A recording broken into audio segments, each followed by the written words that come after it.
हम लोग यहाँ पे देख रहे हैं बैंक निफ्टी का चार्ट पैटर्न। आज आरबीआई ने अपने रेपो रेट के अपडेट्स दिए। आरबीआई ने यहाँ पे अपने रेपो रेट 6.5% पे ये कंटिन्यू रखे, उसमें कोई बदलाव लाया नहीं है। तो यहाँ पे मेरा एक्सपेक्टेशन है बैंक निफ्टी आज यहाँ पे 7 जून से लेके अभी जो आने वाली ये मंथ की एक्सपायरी है उसमें एक रेंज बाउंड तरीके से यहाँ पे ट्रेड करता हुआ रहेगा। तो चलिए इससे रिलेटेड एक ऑप्शन स्ट्रेटेजी देख लेते हैं। और इसी के साथ एक इम्पॉर्टेंट वाला चीज़, यहाँ पे जीरोधा ने अपना कैलेंडर लॉन्च कर दिया है। तो जीरोधा ने अपना कैलेंडर लॉन्च किस तरीके से किया है कि जिसमें इम्पॉर्टेंट इकोनॉमिक कैलेंडर कहते हैं उसे, उसमें इम्पॉर्टेंट वाली चीज़ें और सब चीज़ें ये धीरे धीरे करके मतलब टाइम पीरियड के हिसाब से बताते हैं। तो जैसे मीडियम, हाई, लो, इंडिया, ग्लोबल, इस तरीके से इन लोगों ने न्यूज़ जो है कब आने वाले हैं ये बताते हैं। तो जैसे 6 जून को है तो unemployment data, corporate bond issues, तो ये तो ग्लोबल हो गया। इसे हम लोग अगर निकालते इंडिया बेसिस पे देखते और इसमें भी अगर हम लोग मीडियम और लो निकाल देते हैं तो आरबीआई पॉलिसी, तो इससे क्या होता है, इंपॉर्टेंस का मतलब यही है कि ये चीज़ें मार्केट को अफेक्ट करेगी। तो आप याद रख लीजिए ज़ीरोधा/मार्केट/कैलेंडर, इस चीज़ को बुकमार्क करके रख लीजिए ताकि आगे आने वाले पीरियड में आपको जो भी स्ट्रेटजीज लगानी है तो इन इकोनॉमिक डेटा का आपको पता होना चाहिए। तो जैसे इन्फ्लेशन का डेटा यहाँ पे 12 जून को है, डब्ल्यूपीआई इन्फ्लेशन मतलब होलसेल प्राइस इंडेक्स का इन्फ्लेशन वाला जो डेटा है वो 14 जून को है। जीएसटी कलेक्शन ये अगले वाले नेक्स्ट साइकिल में आएगा। तो हम लोगों को डब्ल्यूपीआई इन्फ्लेशन, सीपीआई इन्फ्लेशन और यहाँ पे आरबीआई पॉलिसी रेट जो ऑलरेडी आ चुका है तो इसका एटलीस्ट अपडेट मिल जाता है। इसका कैलेंडर हम लोगों को इम्पोर्टेंट है। चलिए ऑप्शन स्ट्रेटेजी का हम लोग यहाँ पे देख लेते हैं। तो हम लोग बैंक निफ्टी देख रहे हैं सबसे पहले तो, और बैंक निफ्टी में भी एक्सपायरी जो रहेंगी मंथली एक्सपायरी विच इज़ 26 जून।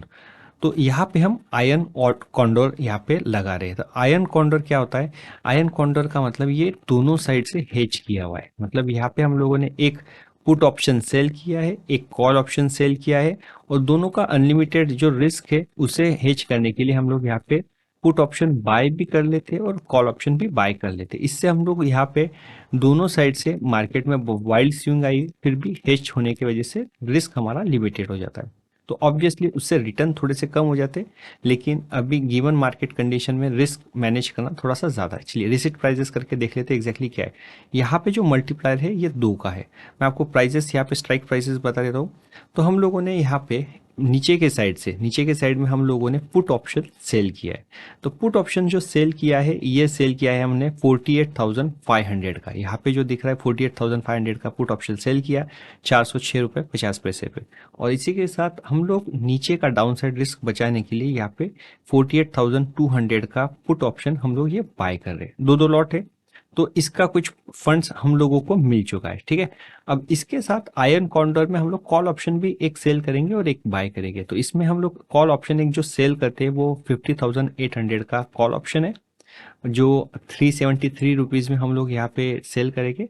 और इसी के साथ एक और कॉल ऑप्शन परचेस करेंगे 51,100 का जो होगा प्राइस 301 में। तो ओवरऑल स्ट्रैटेजी में अगर सिर्फ सिंगल लॉट अगर कर दूँ तो 153 रुपीज़ हम लोगों को यहाँ पे मिलता है। तो 153 रुपीज़ का हम लोगों को यहाँ पे इनपुट है और फिर बाकी जो भी रिस्क पैटर्न जो भी चीज़ें आएगी वो आएगी। तो अब 1 की जगह मैं इसे 2 कर देता हूँ क्योंकि ओवरऑल स्ट्रेटेजी मतलब फंड्स नीडेड इज अप्रोक्सीमेटली 87,000। तो हम लोग 90,000 की ये स्ट्रेटेजी समझ के चलते हैं। तो 90,000 रुपये का एक लेट से फंड्स ब्लॉक होता है तो हम लोगों को मैक्स प्रॉफिट इसमें 4600 का है which is 7% on our capital. और मैक्स लॉस ये 4382 विच इज अगेन -7%। तो 1:1 का रेशियो यहाँ पे। प्रोबेबिलिटी ऑफ प्रॉफिट भी यहाँ पे पीओपी जिसे कहते हैं प्रोबेबिलिटी ऑफ प्रॉफिट 46% का है which is again close to half and half करके। ठीक है, अब यहाँ पे मेन मजेदार बात क्या है, मेरा एक्सपेक्टेशन यहाँ पे क्या है ये भी मैं आपको बता देता हूँ। यहाँ पे मेरा एक्सपेक्टेशन है जैसे ही अभी रूलिंग गवर्नमेंट ये अपना जो चीज दे देते हैं, स्वेरिंग सेरेमनी हो जाती है 8 या 9 जून को, संडे के दिन शायद से एक्सपेक्टेड है, तो वो हो जाती है तो मार्केट में एक थोड़ा सा पॉजिटिव इन्वायरमेंट रहेगा। हो सकता है थोड़े टाइम के लिए यहाँ पे इंडाइसेस और बैंक निफ्टी भी थोड़े टाइम के लिए ऊपर जाए, लेकिन फिर अगेन रियलिटी चेक होते हुए फिर बाद में इंडेक्सेस वापस नीचे आएंगे। सो इंडाइसेस ओवरऑल ये एक तो थोड़ा सा नीचे आ सकते हैं या तो फिर एक रेंज बाउंड तरीके में एकदम नैरो रेंज में ट्रेड करेंगे। तो बेस्ट वे आज की घड़ी में यही है कि आप यहाँ पे टाइम वैल्यू खाने की कोशिश कीजिए। तो टाइम वैल्यू अगर आपको लेना है तो आपको यहाँ पे ऑप्शन सेल करने, और बिकॉज वाइल्ड मूवमेंट है तो हम लोगों को हेज करके चलना, तो हेज ऑप्शन सेलिंग वाली स्ट्रेटेजी अभी के मार्केट एनवायरमेंट में ज्यादा बेटर रहेगी। तो यहाँ पे मैक्स प्रॉफिट जो दिया है 4619 का 7% का है, तो आपको ये पूरा प्रॉफिट नहीं चाहिए। याद रख लीजिए, पूरा प्रॉफिट हम लोगों को ये नहीं चाहिए। हमारा एक्सपेक्टेशन यहाँ पे 3.5% से 4% कमाने का ही होना चाहिए, मतलब मैक्स प्रॉफिट का आधे के आसपास हम लोगों को अगर मिल जाता है यहाँ से आगे आने वाली एक्सपायरी तक के, so we are more than happy with that stuff.